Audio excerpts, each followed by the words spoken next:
आपण जाम पहिला पुन्हा म्हणत होतो ते फर्स्टला सांगितलं तुमच्या मनात काय माहिती थँक्यू थँक्यू तिनं म्हणत झालं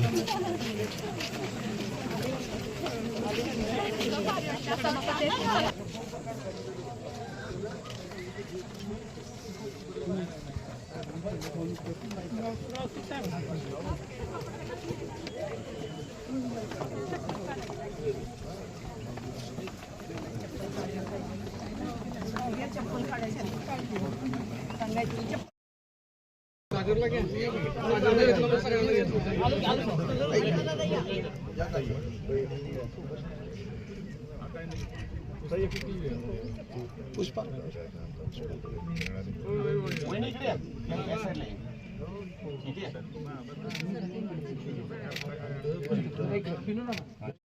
काल आपण जिल्हा परिषदेच्या अध्यक्षस्थानी विराजमान झालेला आहात. काय विजन आहे भविष्यात सातारा जिल्हा परिषदेच्या माध्यमातून सातारकरांना काय वेगवेगळ्या विकास कामांना तुम्ही सामोरे जात काम करणार आहात? देशाचे पंतप्रधान माननीय मोदीजी आणि आपले महाराष्ट्राचे मुख्यमंत्री आदरणीय देवेंद्रजी फडणवीस साहेब आणि साताऱ्याचे ग्रामविकास मंत्री माननीय जयकुमार गोरे साहेब आणि सार्वजनिक बांधकाम मंत्री छत्रपती माननीय शिवेंद्रराजे भोसले आणि आमचे जिल्हाध्यक्ष माननीय आमदार अतुलबाबा भोसले, आमचे कराड उत्तरचे आमदार मनोजदादा घोरपडे आणि माजी जिल्हाध्यक्ष धैर्यशील दादा आणि माजी खासदार रणजित दादा निंबाळकर या सगळ्यांच्या सहकार्याने इथं मला ही संधी मिळालेली आहे आणि केंद्रामध्ये भाजप सत्ता आहे, राज्यामध्ये भाजपची सत्ता आहे आणि 2014 पासून आपण बघतोय की जेव्हापासून भाजप हे सत्तेत आलेलं आहे विकासाचा डोंगर हा उभा राहिलेला आहे आणि वेगानं प्रगती ही आमच्या मतदारसंघाची आणि भागाची झालेली आहे आणि आज प्रथमच बऱ्याच वर्षांनी जिल्हा परिषदेवर भाजपची सत्ता आलेली आहे. तर आम्ही माननीय मुख्यमंत्री देवेंद्रजी फडणवीस साहेब आणि भारताचे मुख्यमंत्री भारताचे पंतप्रधान माननीय मोदीजी यांच्या विचारांनी हा पूर्ण आमचा जिल्हा हा विकासाच्या दृष्टीने एक महाराष्ट्रामध्ये आयडॉल होईल या पद्धतीनं आम्ही सर्व जिल्हा परिषद सदस्य यांना समवेत घेऊन एक विकासात्मक आणि संघटनात्मक काम मोठ्या पद्धतीनं करणार आहोत. आपण आता सर्वांचा उल्लेख केला, मात्र आमदार महेश शिंदे यांची काही मदत झाली नाही का आपल्याला? आपण त्यांचा उल्लेख सुद्धा केलेला आहे. आमदार महेशदादांची निश्चितपणे मदत झालेली आहे, त्यांच्यामुळेच आम्ही इथे आहोत. खरं तर तुम्ही जिल्हाध्यक्ष झालेला आहात, जे तुमचे महायुतीचे घटक पक्ष आहेत त्यांच्याकडून यशवंतराव चव्हाणांच्या नतमस्तक होण्यासाठी तुम्ही आलेला, परंतु त्यांच्या विचारांचा खून केल्याचा आरोप तुमच्यावरती होतो, तुमच्या पक्षावरती होतो. अगदी चुकीचं आहे. आम्ही यशवंत विचारांचे पाईक आहोत आणि त्यांच्या स्मृतीला अभिवादन करून आणि त्यांचे विचार पुढे नेण्यासाठीच आणि त्यांच्या विचारांनी ही जिल्हा परिषद चालवण्यासाठीच त्यांच्या विचारांची प्रेरणा घेण्यासाठीच आम्ही इथे नतमस्तक होण्यासाठी आलेलो आहोत आणि त्यांच्या विचारांचा आदर करूनच आमचं प्रत्येक पाऊल असेल. हे 5 सदस्य तुमच्यासोबत दिसतील उघडपणे. प्रथमतः मी आज आदरणीय पंतप्रधान नरेंद्र मोदी साहेब, आमचे लाडके मुख्यमंत्री आदरणीय देवाभाऊ, आमचे नेते आदरणीय शिवेंद्रबाबा, आमचे नेते आदरणीय जयाभाऊ, खासदार छत्रपती उदयन महाराज, या सगळ्यांचे मनपूर्वक आभार मानतो. या सगळ्यांच्या नेतृत्वाखाली, यांच्या मार्गदर्शनाखाली आज सातारा जिल्हा परिषदेवर भारतीय जनता पार्टीच्या अध्यक्षा म्हणून आदरणीय प्रियाताईंना संधी मिळाली.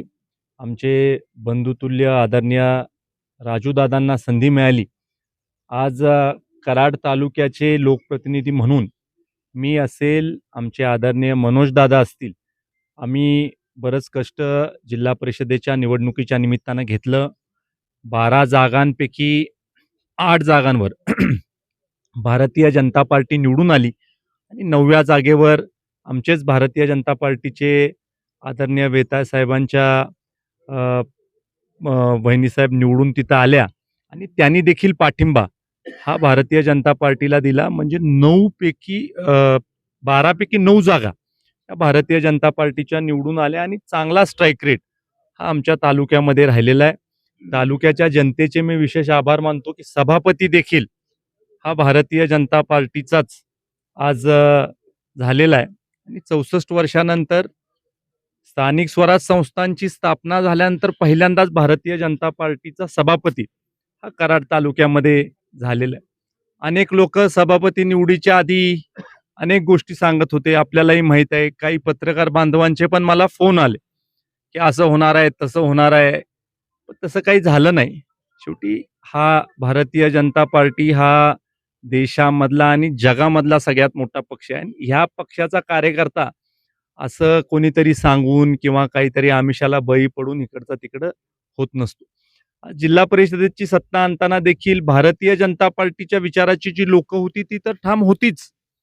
त्याबरोबर ज्या लोकांना भारतीय जनता पार्टीचा विचार पटत होता अशा देखील लोकांनी समर्थन भारतीय जनता पार्टीचं केलं आणि त्यामुळे आपण जर का बघितलं असेल की भारतीय जनता पार्टीचे सगळे सदस्य इथंच होते. कुठेही त्यांना न्यायला लागलं नाही, कुठलीही बैठक त्यांची घ्यायला लागली नाही, काहीही त्यांना सांगायला लागलं नाही. पक्ष श्रेष्ठींनी जो आदेश दिल त्या पद्धतीनं भारतीय जनता पार्टीच्या लोकांनी मतदान केलं. मला मनापासून एका गोष्टीचा अभिमान आहे, एका गोष्टीचं समाधान आहे की स्वर्गीय यशवंतराव चव्हाण साहेबांच्या आज आम्ही समाधीस्थळी आलेलो आहे. त्यांच्या स्मृतीस विनम्र अभिवादन करून आदरणीय ताई साहेबांनी आणि आमच्या राजूदादांनी कामाला सुरुवात केलेली आहे आणि खऱ्या अर्थानं चव्हाण साहेबांना अभिप्रेत असेल अशा पद्धतीची पंचायत राज व्यवस्था या जिल्ह्यामध्ये आणण्याच्या दृष्टिकोनाने आमचे दोन्ही नेते ताकदीनं काम करतील. खऱ्या अर्थानं या जिल्ह्यामध्ये मोस्ट डिझर्विंग जे 2 लोक होते, आदरणीय ताईसाहेब पण असतील, आदरणीय राजू भैया पण असतील, ज्यांनी सगळ्यात जास्त कष्ट केलं, आपल्या नेत्यासाठी कष्ट केलं, आपल्या पार्टीसाठी कष्ट केलं, निस्वार्थ काम केलं, त्या लोकांना खऱ्या अर्थानं आज जनतेमधनं जे काही जिल्हा परिषदेचे सदस्य निवडून आले त्या जिल्हा परिषद सदस्यांनी त्यांना हा मान दिलेला आहे आणि त्यामुळे योग्य लोकांना संधी मिळालेली आहे. निश्चित स्वरूपी या दोघांच्या माध्यमातून अत्यंत चांगल्या प्रकारचं काम हे भविष्य काळामध्ये होताना आपल्याला दिसेल. एक आदर्श जिल्हा म्हणून या दोघांच्या नेतृत्वाखाली हा जिल्हा काम करताना आपल्याला बघायला मिळेल. आणि आदरणीय आमदार महेशदादांनी जे वक्तव्य केलं ते वक्तव्य निश्चित स्वरूपी ह्या आधारावर केलं असणार आहे दादांनी की कामच आपण इतक्या चांगल्या पद्धतीने करणार आहोत आणि आपले विचार हे सर्वसमावेशक असल्यामुळे सगळ्यांना बरोबर घेऊन जायची इच्छा आपली असल्यामुळे निश्चित स्वरूपी आणखीन जे काही लोक आपल्या बरोबर येतील किंवा अगदी विरोधकाला पण आपल्या बरोबर घेऊन जायची तयारी आज ह्या आमच्या टीमची राहील असं देखील